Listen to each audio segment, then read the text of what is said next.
that their mission was to preach the three angels' messages of Revelation 14. Their goal as Seventh-day Adventists was to preach with power the everlasting gospel and to prepare the world for Christ's return. More than 160 years have now passed. Years that have brought 2 world wars, numerous military campaigns, financial depressions, the rise of atheism and secularism, as well as a booming world population, with natural disasters increasing in frequency and intensity. Today, the Church's mission and message is more relevant and urgent than ever in its history. Jesus is coming soon, and the world must be warned. Prepare to meet your God.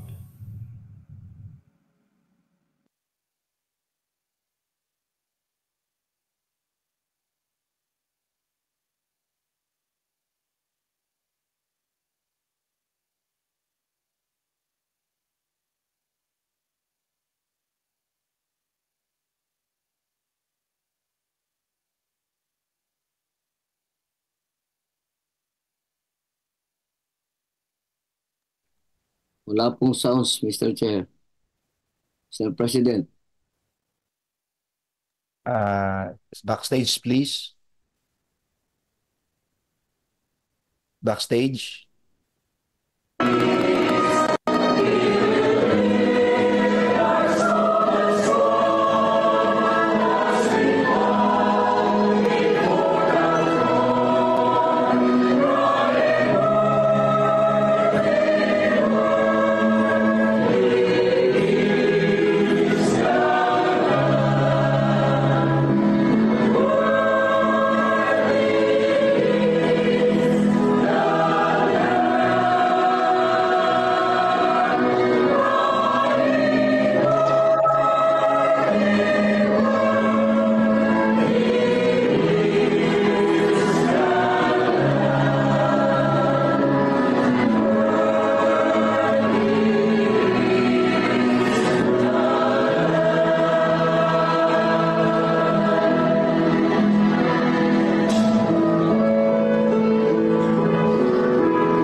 Magandang umaga po sa ating lahat.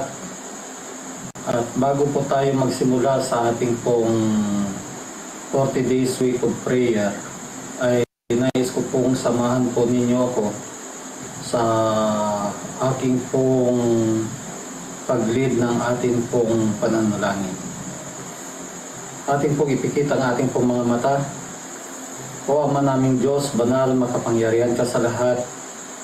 Sa umagang ito, Amang Banal, kami po ay patuloy na papasalamat sapagkat kami po ay inyong iningatan sa buong magdamag at aming pong naranasan ang iyong biyaya, ang iyong pag-iingat sa amin po. At narito sa umagang ito ay kami po ay magkakaroon ng pag-aaral. Aming hinihilingan ang iyong banal na presensya. Ito ay pagkaloob sa bawat isa na aming pong patuloy na maunawaan ang mga salita na aming pong pag-aaralan sa umagang ito. At narito din si Pastor Alex Rigor, aking pong linalapit sa inyo sa umagang ito, na siya po ay pagkalooban ng katalinuhan na nagmumula sa inyo. At ganoon din sa mga tagapakinig, ay dinadalangin ko na buksan ang kanilang puso't isipan upang sa ganoon ay kanilang maunawaan ang mga salita na kanilang pakihinggan. At kami ay naniniwala na iyon ang ipinagkaloob ang iyong banal na Espiritu na mangunguna sa bawat isa. Basbasan ang bawat isa sa mga oras na ito. At kami ay naniniwala na iyon ang dininig ang aming panalangin. Ito ay aming hiniling sa matamis na pangalan ni Jesus. Amen. Magandang Umaga po sa ating lahat. Magpala pong araw ng madaling araw, umaga sa atin, sapagkat ito po ang pagtuntunan ng 40 Days of Prayer. So ngayong umaga po ay pasalamat tayo sa ating Panginoon na kung saan tayo binigyan ng kalakasan mula sa pagkatulog. Kaya po mga kapatid, ang manguna sa mga serbisyong ito, sa umaga ito, sa 40 Days of Prayer ay ang ating pong Northern Tarlac District. So ito po yung mga kapatid ang magsikanap ang ating promonahan ng ating chorister, ang pag-aawitan, at gawin po ang opening song. Then, ang pambungad na panalangin ay binigay ni Elder Sina Sembrano, yung ating president ng asosasyon ng Elders District. Kaya po, dito sa NTD, Tarlac. Then, susunod po ito ng instrumental number ng ating kapatiran sa Buenlag Singing Group, Seventh-day Adventist Church. And then, ang kasunod po nito mga kapatid ay ang ating speaker. Live ako din ang ating district pastor ng Northern Tarlac District na si Pastor Rigor, si Alex Rigor.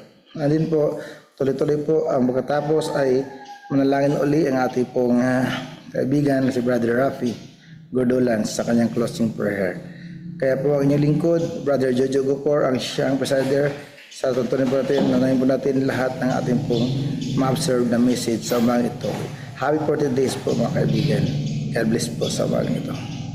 Me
Sa mapagpalang umaga po sa inyong lahat mga kapatid at welcome po kayo sa 40 days of prayer natin sa umaga ito. Tunay ang Diyos ay napakabuti sa patuloy na kalusugan, kalakasan na binigay sa atin. Bago tayo magsimula po mga kapatid, tayo po muna ay umupo sa isang panalangin. Mapagpalang Diyos na makapangyarihan sa lahat, kami po ay nandito sa inyong pong banal na harapan upang kami po ay sumamba, magpasalamat, magpuri sa inyong banal na pangalan at mag-aral po ang inyong banal na salita. Pangunahan po kami ng banal na espiritu at sa mga punamanghel, samantalang mag-aaral po kami ng inyong banal na salita sa umagang ito. Maraming salamat po Panginoon at pagdinig po sa inyong dalangin sa pangalan na Panginoon. Ang ating pamagat ng ating paksa o devotional worship ngayong umaga mga kapatid ay Union with Christ and Brotherly Love.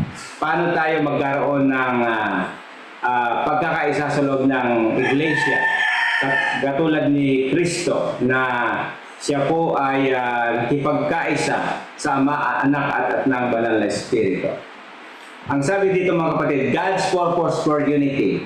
John chapter 17 verse 21, for they all may be one as thou, Father, art in me, and I in thee, that they also may be one in us. So gusto ng Ama, ng Anak at ng Espiritu, ng mga magkakapatiran, sa loob ng ating iglesia ay magkakaisa mga kapatid. Ito ay magdadala sa tunay na lakas at ang motivation ng iglesia na isulong ang gawain ng pagmisyon dito sa ibabaw ng lupa, mga kapatid. Ang sabi dito sa 1 Corinthians chapter 1 verse 10, I appeal to you, brothers and sisters, in the name of Lord Jesus Christ, that all of you agree with one another in what you say, and that there be no division among you. So nakita po ni Pablo ang iglesia ng Corinto na mayroong mga paghati-hati, pagkampi-kampi o mga problema, ay pinayuhan ni Apostol Pablo ng iglesia ng Corinto ay magkaisa, magtulungan, magmahalan, magdamayan. Sapagkat dito ay naluluwahati, napaparangalan po ang ating Panginoong Jesus. Strength and unity, working together for the salvation of others, unite us as laborers together with God. Isang napakalakas na puwersa mga kapatid kung ang buong iglesia ay nagkakaisa at hindi na hati sa iba-ibang mga pangkat. Ang gawain ng Diyos ay susulong at maraming ma-reach out ng mga tao, madalang po natin ang pabalita ng kaligtasan. Kung ang iglesia po ay mayroong kapayapaan, may pagkakaisa, at walang pag-aaway-away, walang mga pagtatalo-talo mga kapatid. Isang lakas at pwersa ito mga kapatid upang lalong lumago po ang gawain ng Panginoon sa iba't ibang dako sa buong mundo. The consequences of disunity, dishonoring God by refusing to work in harmony. The enemy's delight when believers work at cross purposes. So, ang kaaway ay natutuwa kung ang iglesia ay maglo, hindi nagkakaisa ang mga kapatid. Dito ay hindi napaparangalan na ang Diyos, hindi siya napapurihan sapagkat ang kaaway ang naghahari sa puso't isipan ng mga kapatid. Sa ganitong paraan mga kapatid ay wag sanang ang mga kapatid ay magkaroon ng divisyon at hindi pagkakaunawaan. Gusto ng Diyos ay magkaroon ng isang isipan, isang layunin na paglingkuran siya. Ganun din po ang mga kapatiran, ganun din po ang mga tao sa ating paligid. Sa James chapter 3 verse 16, for where jealousy and selfish ambition exist, there will be disorder and every vile practice. Kung makita sa atin ang pagiging makasarili, pagiging mainggitin, at pagiging magulo, ay wala pong kaayusan sa iglesia ng Diyos. Gusto ng iglesia ng Diyos na maging maayos ang paggawa natin po kung tayo ay nagkakaisa lahat ng ating mga iniisip at mga layunin mga kapatid. Kaya tinatawagan tayo ng Diyos na magkaroon tayo ng pag-iibigan magkakapatid, pagmamahalan. Ang sabi po dito ay cultivate brotherly love and tenderness of heart, see beyond the present, understand the consequences of this change. Nakita natin mga kapatid na mayroong masamang epekto ang hindi po pagkakaisa sa loob ng ating iglesia. Nagdudulot ito ng kaguluhan, at hindi masaya ang mga kapatid na naglilingkod. Maraming nadi-discourage at maraming nag-give up dahil sa ganitong kalagayan ng ating iglesia. Kaya ang Diyos ay tumatawag sa bawat isa sa atin na magkaisa, magmahalan, magdamayan, at magpatawaran kung may mga pagkukulang man ang ating mga kapatid. Ang sabi dito sa 1 Peter chapter 3 verse 8, finally, all of you be like-minded, be sympathetic, love one another, be compassionate. O mga kapatid, ang nais ng Diyos sa ating lahat na magkakapatid, habang tayo naghihintay sa malapit na pong pagdating ng Panginoon, ay magkaisa, magmahalan, magtulungan, magdamayan, at may kapakambabaan na gumawa sa gawain po ng ating Panginoon. Nakita na natin ang naging kalagayan ng mga ibang iglesia na pinangasiwaan ni Pablo. Ang paglago ng iglesia ay nakabatay lamang po sa pagkakaisa ng mga kapatid sa loob ng ating iglesia. Kaya nawa mga kapatid, ay pilitin natin, tayo po ay magsikap na magkaroon tayo ng harmony sa loob ng ating iglesia. Pag nagkaroon tayo ng harmony sa loob ng ating iglesia, ay ganoon din ang mangyayari sa labas ng ating iglesia kung saan tayo gagawa sama-sama sa komunidad, sa mga bayan, sa mga barangay, na kung saan ang mga tao ay naghihintay sa kanyang mga lingkod na ipadama ang pagmamahal, pag-ibig at kaligtasan ng ating Panginoong Hesus. At sa ganong paraan mga kapatid, ay ating mapapabilis ang ating mga gawain at ang Diyos ay dating na upang i-claim kanyang bayan na may pagmamahalan, may pagkakaisa, at ang wangis ng Panginoong Hesus ay patuloy na makita sa kanilang mga kabuhayan sa araw. Maraming salamat po mga kapatid. At nawa ay patuloy tayong magtulungan, magkaisa, magmahalan, katulad ng pagmamahal ni Kristo sa kanyang iglesia. Sa pagtatapos po, tayo po ay yumuko sa isang panalangin. O dakilang Diyos na mapagmahal, mga pangyarihan sa lahat. Napakabuti niyo po sa umagang ito na kayo po ay nagpadala ng mensahe sa bawat isa po sa amin. Tulungan niyo po ang inyong iglesia. Tulungan niyo po ang mga kapatid na walang babae na patuloy na magbahalan, magkaisa, magtulungan. Sapagkat ito po ang inyong pong kalooban upang kayo po ay maparangalan namin malulhati at may taas ang dakilang pangalan. Pagpalain po ang lahat ng mga mensahe ito namin napakinggan sa umagang ito. Tulungan niyo po ang bawat isa sa amin sa mga mensahe ito at amin pong may sa kabuhayan. Sa pangalan po ng aming Panginoon Jesus. Amen. Amen. Amen. Amen. Amen. Yeah. Pastor Alex, napakalinaw po ng mensahe. Maigsi lang po itong reading na ito mga kapatid.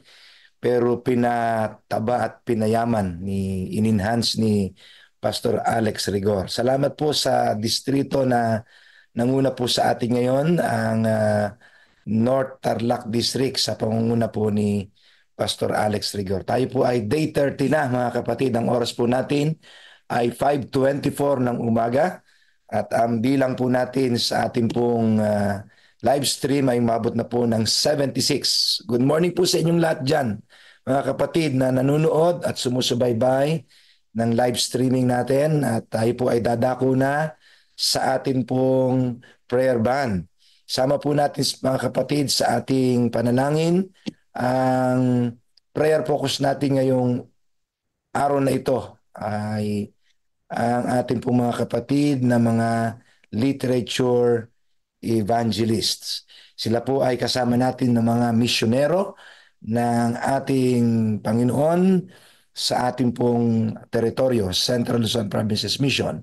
Sama po natin ang lahat ng mga literature evangelists. Sama na po ang mga leaders, mga part-time, anyone, lahat po ng mga literature evangelists natin. Ano pa ang specific prayer natin sa kanila na magpatuloy po sila sa masiglang pakikisangkot dito, bagamat napakaraming challenge ng pagdadala na ng pabalita. Siyempre yan po ay mga sales po yan. Ay dalangin natin na sila po ay makasumpong ng mga taong magiging customer nila, mga taong mamimit nila para po sa pag-share ng printed pages, na sabi po ni Sister White ay parang leaves of autumns ang pagsisiwalat nito sapagkat ito po ay laman ng mga aklat na ito ay mga pag-asa na nagmumula sa ating Panginoon. So isama po natin yung mga literature evangelists natin, mga kapatid, sa ating mga prayer rooms. Isama rin po natin sa panalangin patuloy ang ating pong Central Luzon Provinces Mission Constituency Meeting o First Constituency Meeting sa November 21.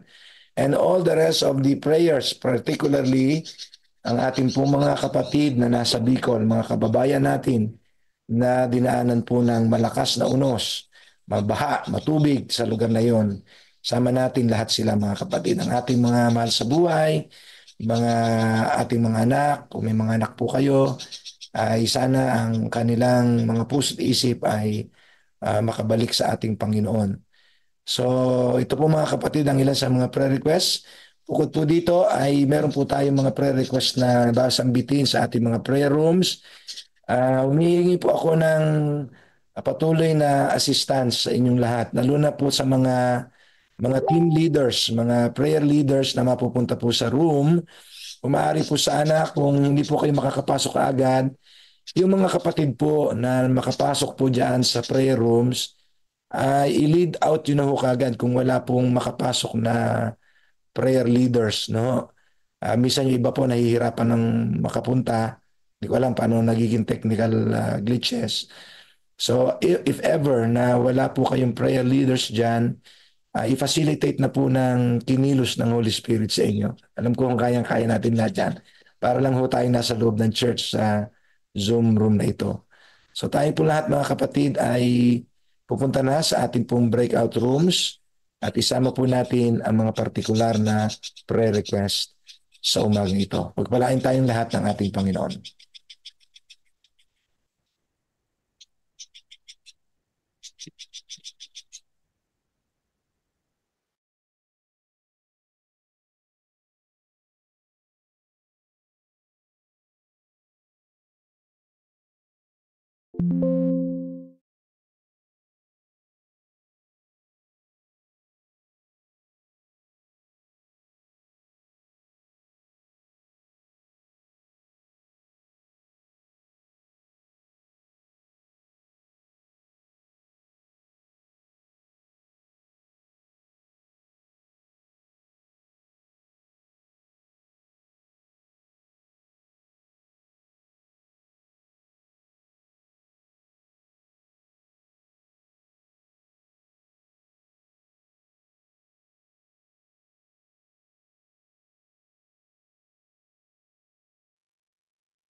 Good morning po. Morning po.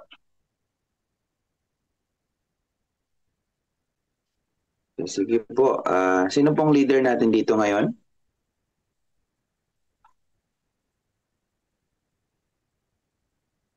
May nakapost po ba? Sige. Sige po. Manalangin po tayo. Bali, ang focus po natin ngayon ay mga literature evangelist. Pero maliban doon ay meron po ba kayong mga personal na mga panalangin?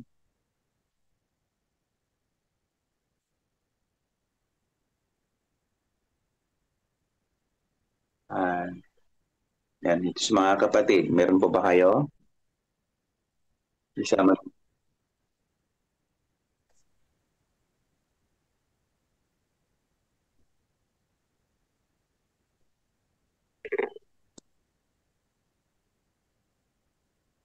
Ay, oh. Sige. Sige. Sige po.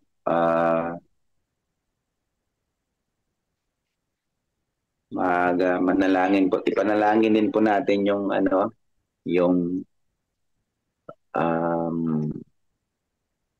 yung mga taga Bicol, lalo yung mga Bible students namin na sana ligtas lang sila ngayon doon. Na bagyuhan sila. Sige, tayo po'y manalangin. Panginoon po namin Diyos, sa araw na ito, purihin po ang inyong pong pangalan. Dahil po Panginoon, nakagising po kami na may kasiglahan. Salamat po sa buhay at nanumbalik ang amin pong mga kaisipan, nadilat ang aming mga mata. At kami po ay nakabangon sa aming mga higaan. Tunay nga po Panginoon, ang inyong pong biyaya at habag ay hindi nauubos. Ito po ay bago tuwing umaga. At kayo po ay tapat palagi sa araw-araw, bagaman kami minsan ay hindi tapat. Ngunit kayo po ay palaging tapat sa amin. Ang pagdalangin Panginoon, una sa lahat, no, ay sa amin po mga pagkukulang, pagkakasala, patawarin niyo po kami. Ang amin pong mga kahilingan ay maging dapat sa inyo pong harapan. Dalangin ko Panginoon, amin pong mga kapatirang mga literature evangelists. Sila po Panginoon ay nagpapagal sa gawain upang maisiwalat ang mga printed page sa lahat ng mga dako, sa mga opisina, sa mga schools, sa mga establishments na hindi po napapasok namin sa amin pong pangangaral. Ngunit salamat po Panginoon, ginamit niyo po ang publishing na kung saan ang mga opisinang ito ay mapasok sa pamamagitan ng mga aklat. Dalangin ko Panginoon, lahat po ng mga books na nasa mga bookshelves ng mga tao sa loob ng opisina o sa mga tahanan. Sa tamang panahon, Panginoon, nawa ito po ay kanilang mabasa sa panahong kagaya po nito. Malaman po nila ang katotohanan. Nawa, Panginoon, sapatan po ang pangangailangan ng amin pong mga kamanggagawang mga literature evangelists. At ingatan po sila, Panginoon, sa anumang mga disgrasya. Na dapat alam namin, Panginoon, na kung sino pa yung mga nagpagal sa inyo pong gawain ay yun din po yung sentro ng aming kaaway, naguluhin ang kanila pong paglilingkod. Dalangin ko ang lakas ng loob, tibay ng pangangatawan ang inyo pong igawad sa inyo pong mga lingkod. Ganun din po, Panginoon, ng aming pong mga pastors.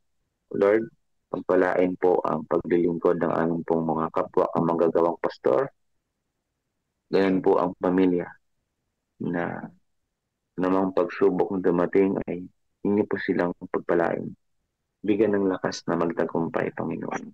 Sa kanila po mga pamumuno. Dalangin ko rin po ang buong mga kapatiran. Lord, hindi man namin mabasa ang kanila pong mga prayer requests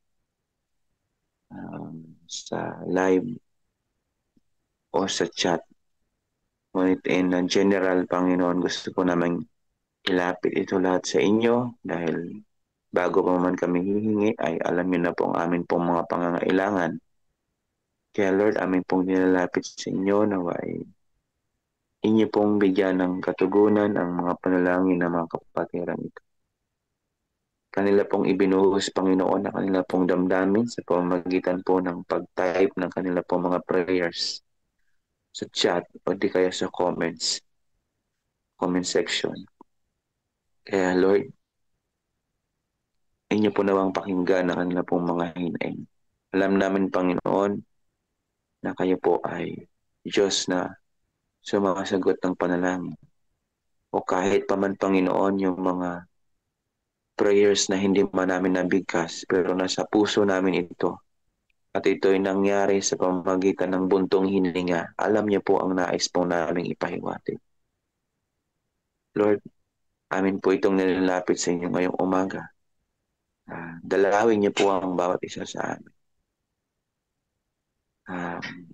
Nawa niyo po kami palakasin, mananampalataya, lalo po Panginoon, sa mga pagsubok na darating. Dalangin namin ang amin pong constituency meeting, pagpili ng amin pong mga mamumuno sa amin. Lord, magpadala po kayo ng mga leaders na pipiliin na hindi po basta-basta mga leaders, Panginoon, kundi ang mga leaders na ito, sila po ang magdadala ng inyong pong pangalan sa kanila pong pamumuno.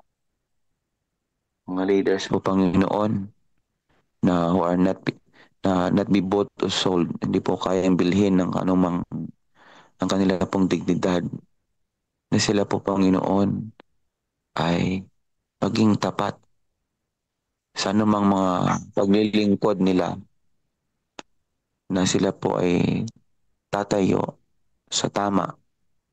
Kahit pa man bumaliktad ang lahat ng sitwasyon, sila po ay mananatiling nakatayo sa paglilingkod sa inyo.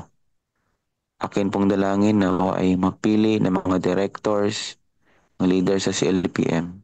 Inyo pong gabayan ang lahat ng mga kapatiran, ang mga delegado namin na ipapadala sa mga iglesia. Sila po ang pipili, Panginoon. Lord,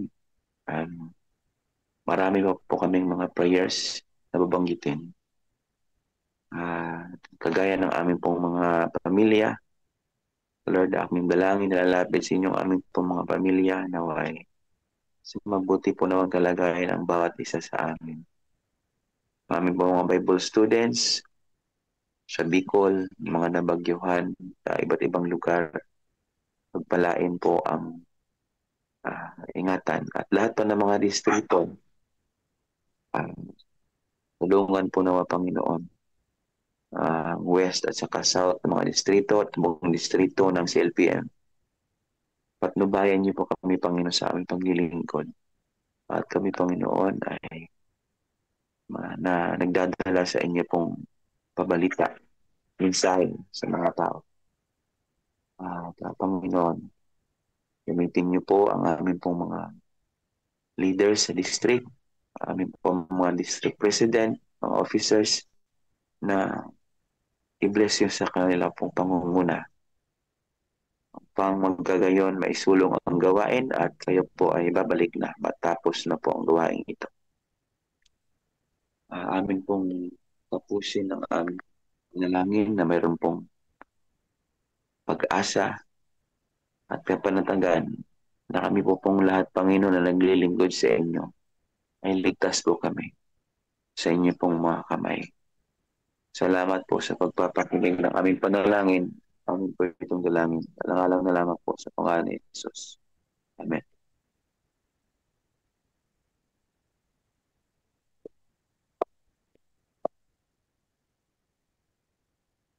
Wala po. Ano lang to dito? Ulan-ulan lang. Sa inyo po dyan sa harapan.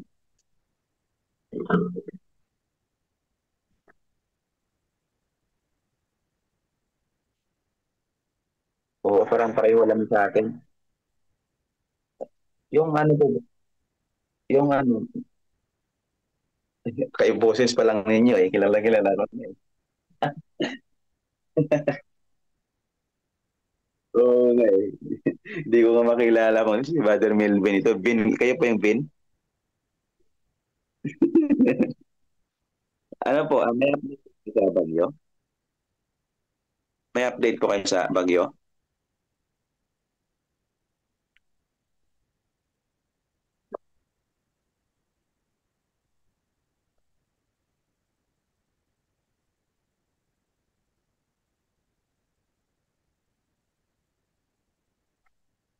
Yung paglabas.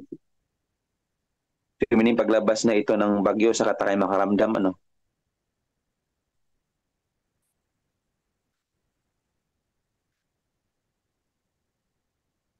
Ah, ganon.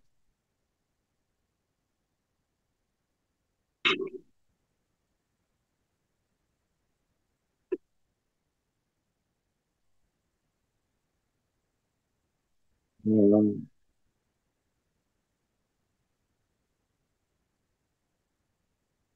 Oo.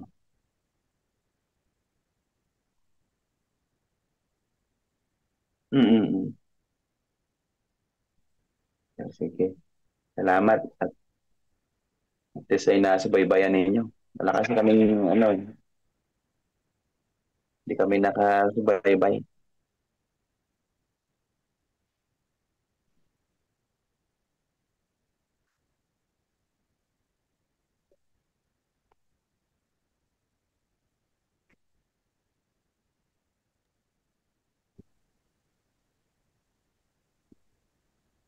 Okay po dito sa Bulacan, particularly sa Bukaw. Praise the Lord. Hindi po kayo Bukaw. pinahalayan. Hindi po. Oo. Pang Bukawi. Hindi po bahain yung Bukawi, ano? Bahain din po. Kaya lang kahapon tsaka kagabi, mahina lang yung yung ulan kaya hindi bumaha. Pero pag yan ibugso, naku, baha na naman kami. Hindi. Opo. Sarap nga ng hangin pati.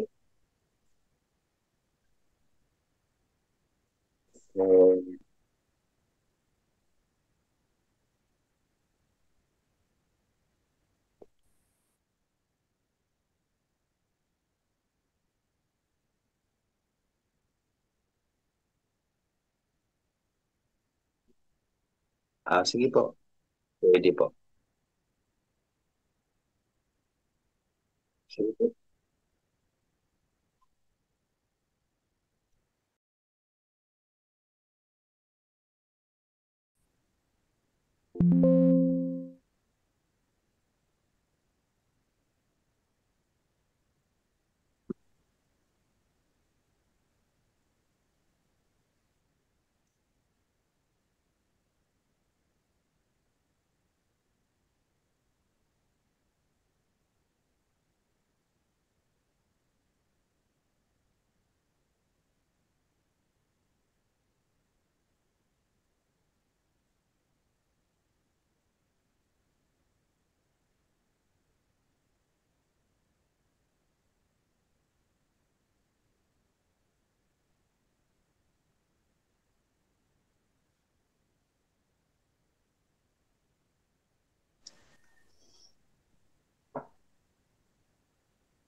Good morning po, Sister Net. Good morning, Pastor Ernie. Good morning sa ating beloved President. Salamat po, Pastor. Good Salamat po. morning, Pastor Jerry. Good morning din po sa inyo. Marami pong salamat sa pagbati. Okay. Hintayin lang po natin yung iba nating mga kasama. Minsan yung iba naliligaw kung ano napipindot. Sige, hintayin lang po natin. Ang oras po natin ay maaga pa naman. 5:44 pa lang sa aking relo ha. Ang bilang po natin ay umabot ng 70 na kanina, 75 sa live stream, 134 tayo kanina. Purihin ang Panginoon. Ngayon, Pero kasi lang pupunta ako sa room Kusa na lang siya automatic na.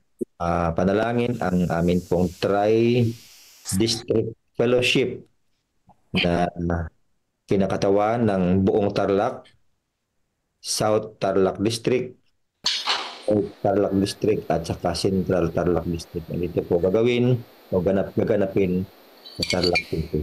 Panginoon, bigyan niyo po kami ng magandang panahon. At mga kapatid ay nakarating, bigyan maging kompleto ang aming pagsamba.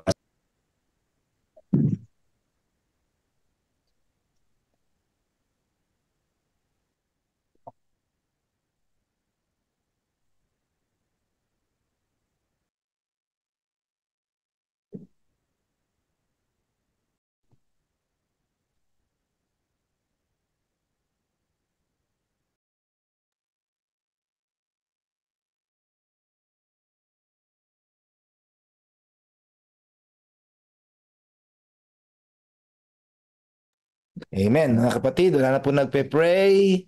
Tayo po ay awit na ating pong closing song. Ang oras po natin ay alas 5:46 na. Umabot po ang ating bilang sa ating pong Zoom participants na 134 kanina bago tayo mag-breakout rooms at 75 sa ating live stream. Good morning, good morning, good morning to all of you. Let us sing our theme song, our closing song.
Amen.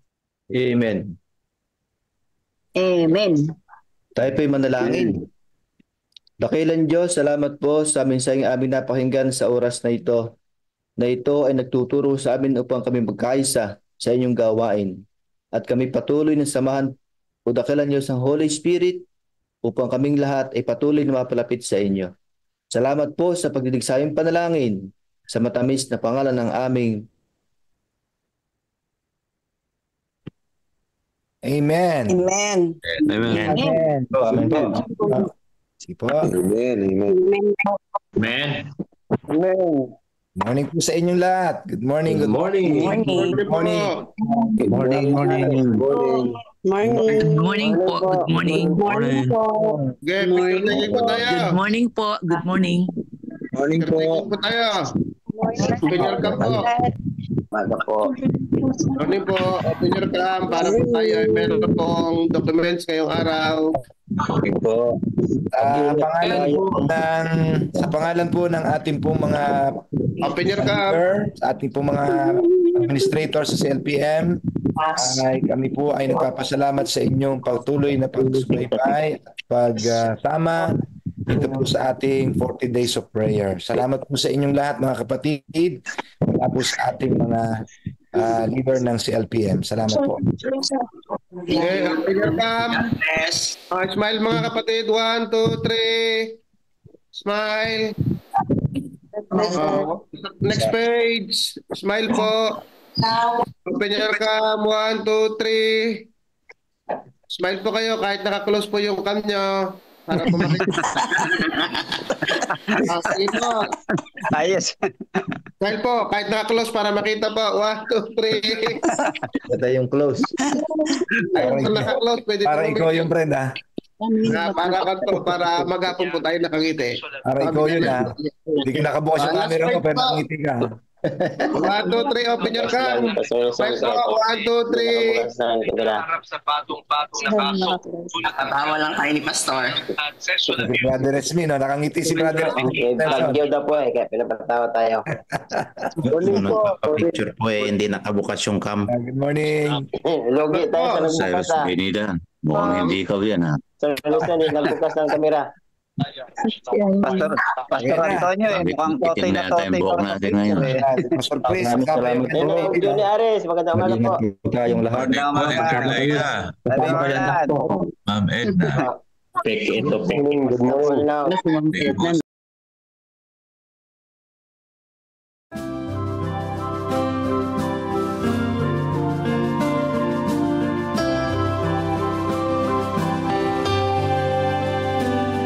I hear the voice of Jesus calling. My answer is I will go. I see the need of people crying. My answer is I will go. I go to share the message of love. I go to share the blessed hope. But if I get discouraged, I call to Jesus' help.